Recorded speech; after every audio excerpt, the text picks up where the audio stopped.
Hi, Awatara team. This is Erin from Amara. I met some members of your team last week and they asked if I could make a short video just going through some of the features of a collaboration team that I demoed for them last week. So I'll get right into it. If you have any further questions about these team features, or anything about Amara or our solutions, happy to answer them. So I dove right into the team settings because this is really the most powerful features and the most desirable features in this team are the workflow settings. And what that means is we can enable these extra workflow steps to really control the quality of our subtitles that we're creating on the team. The workflow requests are, of course, subtitle. That is given when you add a video to the team. It automatically creates a transcription request for that video, transcription of the original language of that video. But I have enabled additional steps in my workflow. I could enable both review and approve.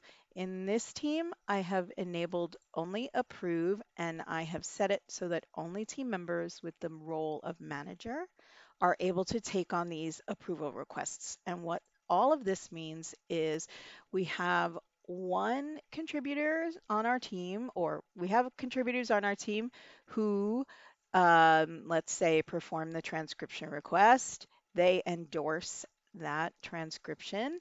And before it can be, the subtitles can be considered to be complete, someone else on the team has to take on the approval request for that language.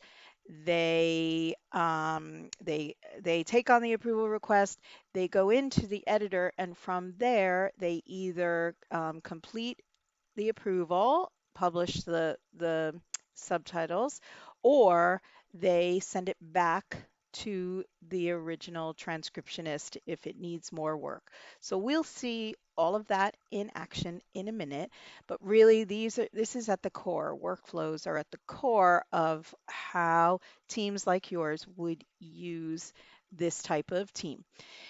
You also optionally can enable due dates, assignment time limits. I've done that on this team so you can see what it looks like, how you're able to tell how much time is left and how much time you have left and if there what the due date is. If you enable time limits, you can set separate time limits for each step in the workflow. We've got in this team 2 weeks or 14 days for the subtitler to finish and 5 days for the approver to finish. Again, this just helps keep your subtitles and translations moving through so that they're getting completed in a timely fashion. What to do if the assignment expires, basically it unassigns from the request from that team member and opens it up again for anyone else on the team. Anytime that happens, so for example, let's say your subtitler wasn't able to finish within the 14-day period and it basically got unassigned from them, it opens back up to the rest of the team members. That same subtitler can take it on again, but really the most important thing to note here is that none of that work is lost. Any work that that subtitler did when they had the assignment assigned to them is still there, still reflecting is their name. We don't lose that just because it gets unassigned from them. If another member of the team picks it up, takes on the task, and finishes it to completion, it just they pick up exactly where that person left off. So here is another really um, robust setting in this type of team. So I have this team set to automatically create requests when I add a video to the team. So let's just use English as an example. I've added a video to the team and English is the original language, it will automatically create that transcription request for English for me. So one less manual step that I need to do. And also, I have instructed it to automatically create these subtitle requests when the English language subtitles are complete. So again, less manual steps. I already know that I always want to have Spanish, Arabic, and Swedish for this team translation requests to be created for each video.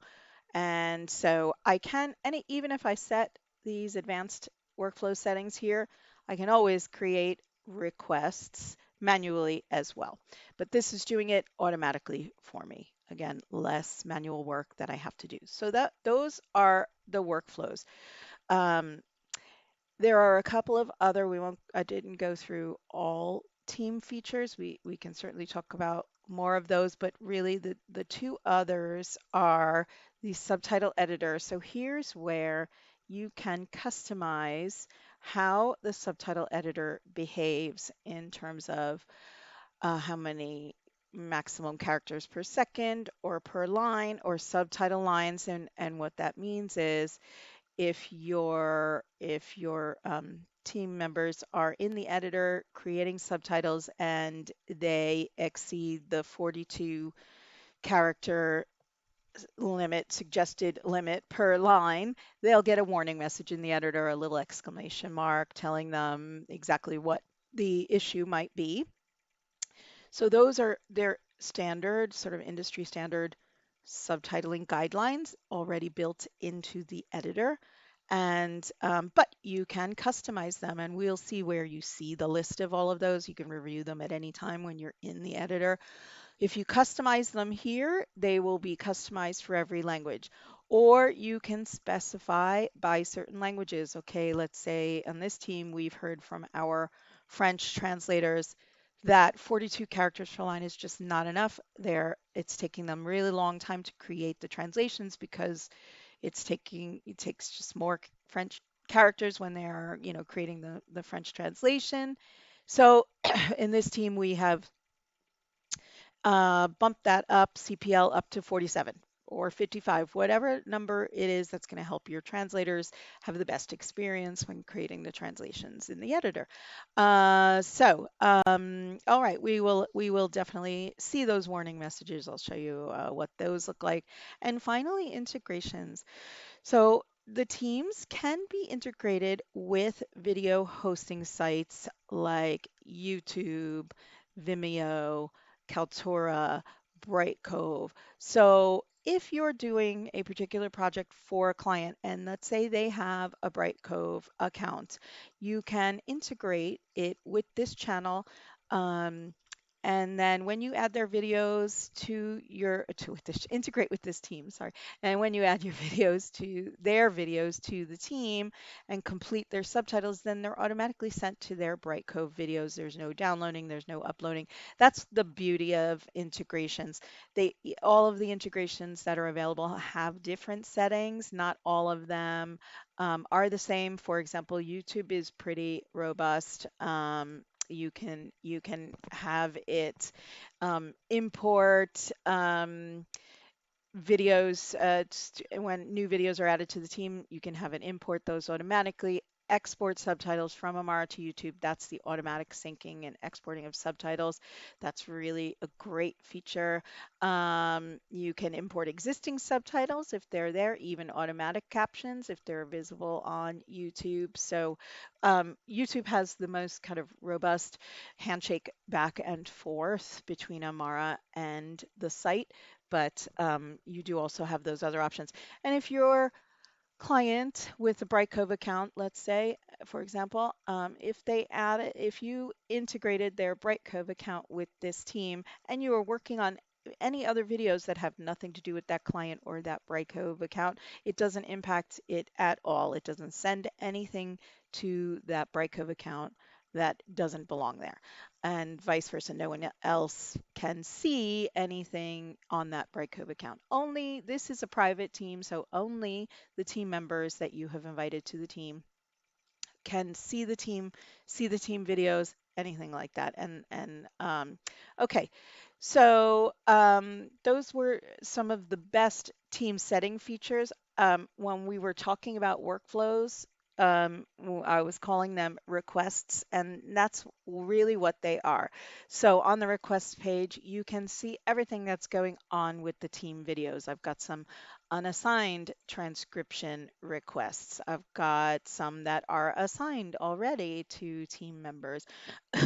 I can edit these requests, pardon me, from this page. I can also edit both steps in the request. So, for example, I know that there is both a subtitle request and an approve request workflow settings set on this team. So I can set both the transcriber here and the reviewer in one step. I don't have to wait for the transcriber to finish. I can go ahead and set the approval, the approver, and the transcriber in one set, or you do them separately when the transcriber is finished, however your team wants to manage it. Let's take a look at the dashboard. So now you can see what your team members would see, envisioning it for Awatera for like your linguists would be on the team. This is what they'd see. These are assignments that are assigned to me right now. You can see because the team has due dates and time limits set. I've got a translation request assigned to me and a transcription request. I was hopefully assigning an approval to myself as well, so that you could see how that looks. But we'll do that in one moment. I won't um I won't get into the transcription. I more so want to get into the translation because this editor is exactly the same whether you're making a transcription of the original language or doing a is when you are doing a translation, it brings over all of the synced timing from the original language. So I quickly went through the editor with the other members of your team when we had a demo. Here are those warning messages. And then I can, let's say, break this up. What I did was do Shift and Enter to bring that line down to a second line in the subtitled cell. That took care of the warning message. These warning messages are actually about reading rates, which I can, it will make more sense if I view the timeline. And that way I can see, oh, here's that cell. I can even see the orange handles around the cell. Something is wrong with the reading rate. It's too short in this case. It's not on the screen long enough. So we can correct that during the next phase here, the sync timing phase, or I can manually do it on my timeline. The nice part about being a translator is you don't have to do a lot of sync work because all the timings have come over from the original cells. You probably have to do some because as I'm even typing here, in Spanish, there's less characters or more characters or anything like that. Pressing enter would just move you to the next cell. So type what you hear. You're just pressing the tab key to make the video play and typing what you hear. And then I'm doing shift and enter to create a second line in a cell. Also, you can split a cell by doing control and enter, or I can merge cells. If I hover my cursor around the bottom left corner of a cell, then these little additional menu items appear, and I'm gonna just go ahead and merge those two cells again. Always saving your work, and you can resume editing or exit. Okay, so that was what a translator sees when they have taken on a translation request, because the English for that video has already been transcribed and endorsed by a team member and approved and endorsed by a team member. So let's say I want to take on this approval step. Someone else on the team has made the transcription, and I can take on the approval. If this was assigned from the requests page, I would have seen it there on my dashboard, but I wanted to show you what the difference looks like when you're in here as a reviewer or an approver. I can either fully endorse it and then these subtitles will be considered complete, or I can send it back. So if I send it back because it needs more work, in your approvers or reviewers can do as much editing in here as they want. If they really just see one little typo as they watch the video through, or they're just eyeballing it to make sure that there's enough subtitle cells that match up to the video length. Again, they can edit in here. They can make edits and then endorse it, or they can send it back if there's just too many changes that need to be made, not happy with the transcriptionist's work or translator's work. And again, approvals will be the same for whether it's approval of a translation or approval of a transcription. Okay, then I think that was it. We just briefly, I do want to talk about member roles, show you how some of these roles can help you. A contributor is someone who has basically the least rights on the team. They can just come onto the team and take on translation and transcription requests. Um, a language manager is just like a step up from a contributor. So what this team member can do is when they come on the team, they can take on translation and transcription tasks, but they have access to the requests page, and they are only able to see the requests for the language they have been specified manager of. So in this case, when Marta is on the team and she goes to the request page, she sees all of the Spanish requests for all the videos on the team, and she is able to assign those requests to other team members. So the language manager role is a really helpful one, again, for helping you keep your work flowing through the team and getting those subtitles and translations completed, and then having some of team members able to help you get that done. Okay, I think that was it. I hope that was really helpful. Again, my name is Erin. It's just ERIN at amara.org. If you have any questions or would like to see a demo yourselves. Okay, thanks so much. Bye.